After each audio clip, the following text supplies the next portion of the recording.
Hello everybody, আজকের এই ভিডিওটাতে আমি আপনাদেরকে একটা গুরুত্বপূর্ণ মেসেজ দেওয়ার জন্য ভিডিওটা করছি। সেই গুরুত্বপূর্ণ মেসেজটা হচ্ছে সাকসেস এবং টাকা পয়সার ব্যাপারে। আপনারা জানেন টাকা পয়সা ছাড়া জীবন অচল। জীবনের সব ক্ষেত্রেই টাকা আপনার লাগবেই লাগবে। Without money you are nothing but a zero. টাকা আপনাকে লাগবেই, আপনার সব ক্ষেত্রেই আপনার টাকা লাগবে। কিন্তু আমরা সাকসেস এবং অর্থের পিছনে ছুটতে ছুটতে নিজেদের স্বতন্ত্রতাকে, নিজেদের ভিতরের মানবিকতাকে অনেক সময় বিসর্জন দিয়ে দিই। আর এটা কোনো হেলাফেলার কথা নয়, এটা বাস্তবতা এবং সত্য কাহিনী। এর উপর একটা সিনেমা নির্মিত হয়েছে, সিনেমাটার নাম হচ্ছে ধুমাম। আপনারা জানেন পুষ্পা অন্যতম একটা সেরা মুভি 2024 সালে। এই পুষ্পা মুভিরই ভিলেন হচ্ছে ফাহাদ ফাসিল। আর ফাহাদ ফাসিলের এই সিনেমাটার নাম হচ্ছে ধুমাম। যেই সিনেমায় দেখানো হয়েছে অর্থ এবং সাকসেসের পিছনে ছুটতে ছুটতে মানুষের মানসিকতা, মানুষের মানবিকতা কোন পর্যায়ে চলে যায়। তো অর্থ এবং সাকসেস দুইটাই মানুষ ডেফিনেটলি চায়। প্রত্যেক ব্যক্তি তার জীবনে অর্থ চায়, সাকসেস চায়। উইদাউট সাকসেস আপনি হয়তো বা ডিপ্রেশনে যাবেন, না হলে আপনি হ্যাপি থাকতে পারবেন না।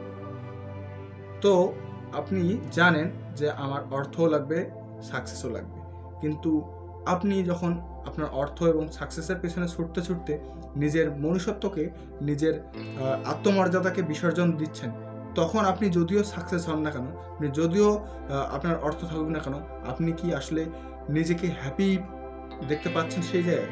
আমি তো মনে করব না। যখন আপনি আপনার নিজের মনুষ্যত্ব, নিজের মানবিকতা, নিজের স্বতন্ত্রতাকে বিসর্জন দিয়ে অর্থ এবং সাকসেসের পিছনে ছোটেন, তখন আপনি কখনোই সুখী হতে পারবেন না। সফল হওয়া আর সুখী হওয়া এক জিনিস না। সফল হতে গেলে কিছু কিছু জিনিস আপনার মনে রাখতে হবে। এক হচ্ছে, সফল যদি আপনি হতে চান তাহলে আপনার ডেফিনেটলি আপনাকে প্রথমে সুখী হতে হবে। সুখী এবং সফল হওয়া দুইটাই আলাদা জিনিস। আপনি একজন ব্যর্থ মানুষও সুখী হতে পারে, কিন্তু একজন সফল মানুষ যে সবসময় সুখী হবে তার কোনো নিশ্চয়তা নেই।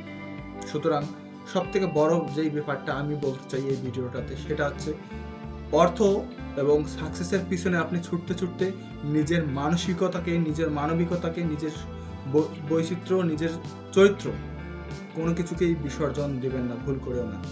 আর একটা সিনেমার কথা বলি উদাহরণ দিয়ে। এই সিনেমাটার নাম হচ্ছে সুরিয়া দ্য সোলজার। পুষ্পা মুভির হিরো আল্লু অর্জুন এখানে আছে। তো এই সিনেমায় দেখবেন যে আল্লু অর্জুন নিজের ক্যারেক্টারকে খুব পছন্দ করে। একটা সময় গিয়ে সে তার ক্যারেক্টারের কিছু কম্প্রোমাইজ করতে বাধ্য হয়।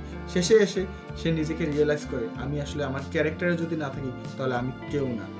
সুতরাং নিজের ক্যারেক্টার ধরে রাখা মারাত্মক একটা ব্যাপার আর কি। ইংরেজিতে একটা কথা আছে যে, if you loss money you loss something, if you loss health you will recover, but if you loss your character you will lost everything. তো ক্যারেক্টার মারাত্মক জিনিস।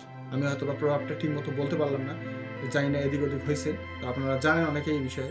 তো চরিত্র মারাত্মক জিনিস, সেটাকে সবসময় নির্দিষ্ট জায়গায় রাখুন। আপনার চরিত্রকে ভালোবাসুন এবং আপনার চরিত্র দ্বারা, সৎ চরিত্র ডেফিনেটলি, সেটা দ্বারা অন্যকে সৎ কাজে, ভালো কাজে ইনফ্লুয়েন্স করার চেষ্টা করুন। তো আজকের ভিডিও এ পর্যন্তই। অথবা একটু বেশি মোটিভেশনাল কথা বলে ফেলেছি, অথবা আপনাদের ভালো নাও লাগতে পারে। যদি ভালো না লাগে তাহলে কমেন্টে জানাবেন যে ভালো লাগলো না। যদি ভালো লাগে ডেফিনেটলি লাইক করবেন, আর ভিডিওটাকে ডেফিনেটলি শেয়ার করলে খুশি হব, এবং আমার চ্যানেলটাকে সাবস্ক্রাইব করলে আরও বেশি খুশি হব। দেখা হবে আগামী কোনো ভিডিওতে। Thank you, tata.